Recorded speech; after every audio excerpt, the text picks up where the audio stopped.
నమస్తే. శ్రీ గురుభ్యో నమః. శ్రీమాత్రే నమః. ఆదిత్యాయ చ సోమాయ మంగళాయ బుధాయ గురు శుక్ర శనిభ్యే రాహవే కేతవే నమః. జపాకుస్మ సంకాశం కాశ్యపేయం మహాధృతిం తమౌర్యం సర్వపాపగ్నం ప్రణతోస్మి దివాకరం. గ్రహరాజైనటువంటి రవిరాజుకు నమస్కరిస్తూ మాస ఫలితాలు. ప్రతి మాసం కూడా మారుతున్నటువంటి గ్రహాలకు అనుగుణంగా మాస ఫలితాలు మారుతూ ఉంటాయి. మరి ప్రతి మాసంలో మాస ఫలితాలు చెప్పుకోవాలా అంటే తప్పనిసరిగా చెప్పుకుంటే వచ్చేటువంటి మనం తీసుకునేటువంటి నిర్ణయాలు కానీ, చేయవలసినటువంటి పనులు కానీ, ఎలా చేయాలి, ఏ ప్రణాళికలు వేసుకోవాలి, ఏవి చేయకూడదు అనేటువంటి ఒక సరి అయిన దిశా నిర్దేశనం జరుగుతుంది. కాబట్టి మనం ప్రతి మాసంలో మాస ఫలితాలు, అలాగే పక్ష ఫలితాలు, వీలును బట్టి వార ఫలితాలు ఇలా చెప్పుకోవడం అనేటువంటిది జరుగుతుంది.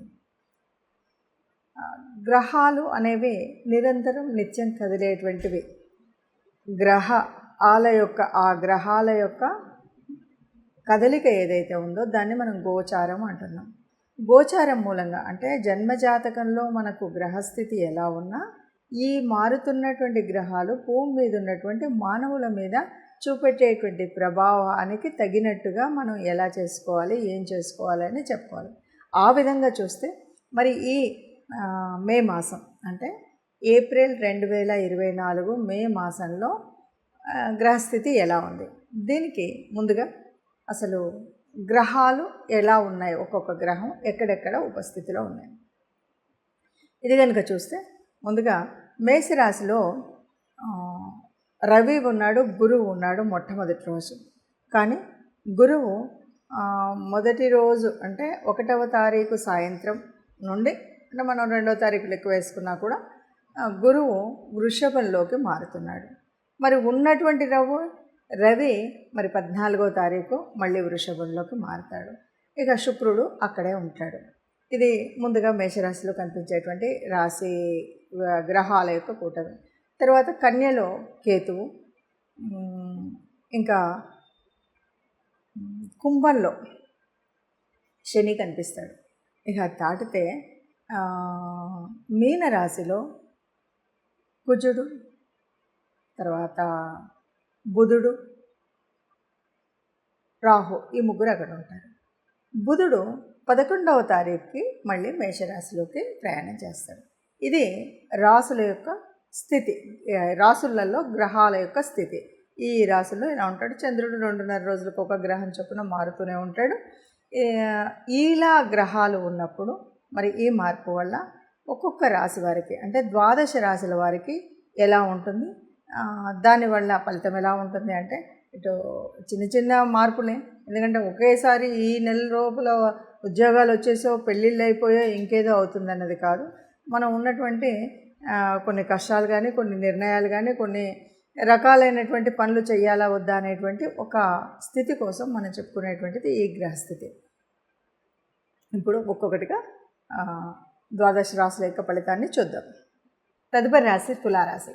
తులారాశి వారికి గాను మే నెలలో ఎలా ఉంది అనేటువంటిది కనుక చూసినట్టయితే కొంత ముందు నుండి మనం చెప్పుకుంటున్నట్టుగా కొంత ఎవరైతే వాళ్ళకి పెద్దవాళ్ళు ఉన్నట్టయితే వాళ్ళకి తండ్రికి అనారోగ్య సూచన అయితే ఉంటుంది.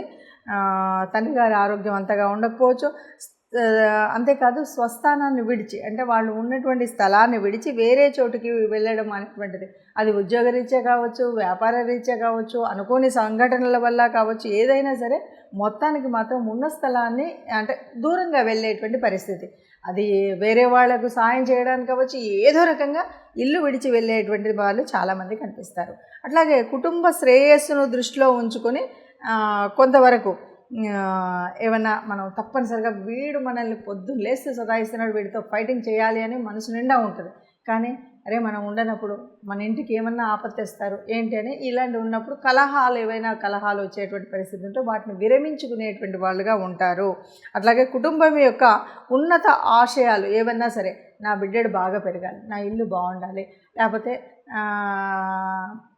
నా పిల్లలు ఇలాగ మొత్తంగా నాకు ఒక గౌరవప్రదంగా ఉండాలి అనేటువంటిది కుటుంబ పరంగా ఉన్నత ఆశయం కోసం ఒక పునాది వేసుకునేటువంటి సమయం అయితే ఇక్కడ కనిపిస్తుంది. అట్లాగే అంటే ఈ విషయంలో మనం కనుక చూసినట్టయితే ఉన్నత ఆశయం, నాకు ఒక ఆశయం ఉండాలి, వీడిని ఎలాగన్నా సరే రేపు పొద్దున నేను ఒక ఐఏఎస్ని చేయాలంటే ఈ సమయంలోనే నేను తీసుకువెళ్ళి ఏదైనా అకాడమీలో జాయిన్ చేయాలంటే ముందు దానికి కావాల్సిన బేసిక్ కావాల్సినటువంటి విద్య ఏంటో అది చేయాలి అంటే ఎప్పుడో జరగబోయేటువంటి ఉన్నత స్థితి కోసం ఇప్పుడు పునాదులు వేసుకునేటువంటి స్థితి అయితే కనిపిస్తుంది. అలాగే ఆర్థిక లాభాలు అయితే చక్కగా ఉంటాయి. మొత్తంగా చెప్పాలి అంటే హాయిగా ఆనందంగా సుఖంగా ఉంటారనే చెప్పొచ్చు ఈ రాశివారు. మరి గ్రహాల స్థితిని బట్టి మనం ఈ రాశి ఫలితాలను చెప్పాము. ఇలా రాశి ఫలితాలు ఉండడం అనేది అందరికీ ఇలాగే ఉంటుందా, అందరికీ ఇలాగే జరుగుతుందా అంటే మీరు చెప్పారు కానీ మీరు చెప్పినటువంటి ప్రమాదం జరగలేదు, లేదా మీరు అన్నటువంటి అదృష్టం కలగలేదు, ఇలాంటి అనుమానాలు చాలామందికి వస్తాయి. వీటన్నిటికీ పరిష్కారం ఏంటంటే గోచారం అన్నది అందరికీ యాక్యురేట్ రిజల్ట్ ఇస్తుంది అన్నది కరెక్ట్ కాదు. మరి కరెక్ట్ కానప్పుడు ఎందుకు చెప్తున్నారు అనేటువంటి ప్రశ్న కూడా మీకు ఒకటి వస్తుంది.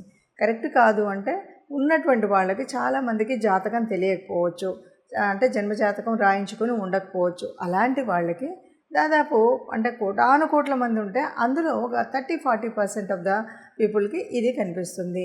అంటే ఈ గ్రహం ఇక్కడ ఉన్నప్పుడు దీని ప్రభావం ఇలా ఉంటుంది అని. ఎప్పుడు ఈ జన్మజాతకంలో ఉన్నటువంటి గ్రహాలు పూర్తిగా మంచి చేసే విధంగా ఉన్నాయా, యోగించని ఉన్నాయా అన్నదాన్ని బట్టి ఉంటాయి. అంటే గ్రహాల స్థితి, యుతి, వాటి యొక్క దృష్టి ఇవన్నీ కూడా ఇప్పుడు మారుతున్నటువంటి గ్రహాలే కాదు, జన్మజాతక కుండలిలో ఉన్నటువంటి ఆ దృష్టిని బట్టి, ఆ యుతిని బట్టి, ఆ యోగించే గ్రహాలను బట్టి ఉంటుంది. వీటితో పాటు దశ, అంతర్దశలు, జరుగుతున్నటువంటి దశలేంటి, అంతర్దశలేంటి, ఇవి ఇప్పుడు మనకు యోగించేవా కావా, వీటన్నింటిని బట్టి ఫలితం ఉంటుంది. కాబట్టి సహజంగా ఏదైనా సరే పూర్తి మనకు జీవితంలో ఎలా ఉంటుంది అని తెలుసుకోవాలి. లేదు ఈ నెలలో ఒక చిన్న పని చేయాలి, చిన్నది ఆరంభించాలి అంటే ఇలా చూస్తే సరిపోతుంది. అలా కాదు, మా జన్మరీత్యా ఉన్నటువంటి దాని ప్రకారంగా నేను ఎప్పుడు పుట్టానో తెలుసు, date of birth, place of birth, time of birth తెలుస్తుంది అనుకుంటే మీకు నచ్చినటువంటి జ్యోతిషుల ద్వారా మీ యొక్క జన్మకుండలిని వేయించుకున్నట్టయితే మీ యొక్క పూర్తి జ్యోతిష్యం అనేది తెలుస్తుంది. దానివల్ల ఏ వయసులో ఎలాంటి ఉన్నతి ఉంటుంది, ఎలా ఉంటుంది, సంతానం ద్వారా ఎలా ఉంటుంది, సంతానం ఎలా ఉంటుంది, ఇవన్నీ విషయాలు తెలుస్తాయి. అలాగే ఫైనాన్షియల్గా కానీ, ఉద్యోగరీత్యా కానీ, వచ్చేటువంటి భార్య ద్వారా కానీ ఇవన్నీ కూడా మనకు పూర్తిగా మీ జన్మజాతకంలో మీకున్నటువంటి అంటే మీరు పుట్టిన సమయం ఇవన్నీ పూర్తిగా తెలిసినట్టయితే మీకు తెలిసినటువంటి జ్యోతిష్యుల ద్వారా ఇది పూర్తిగా మీరు సమన్వయం చేసుకున్నట్టయితే సరిగ్గా ఉంటుంది అని చెప్పవచ్చు. సర్వే జన సుఖినో భవంతు.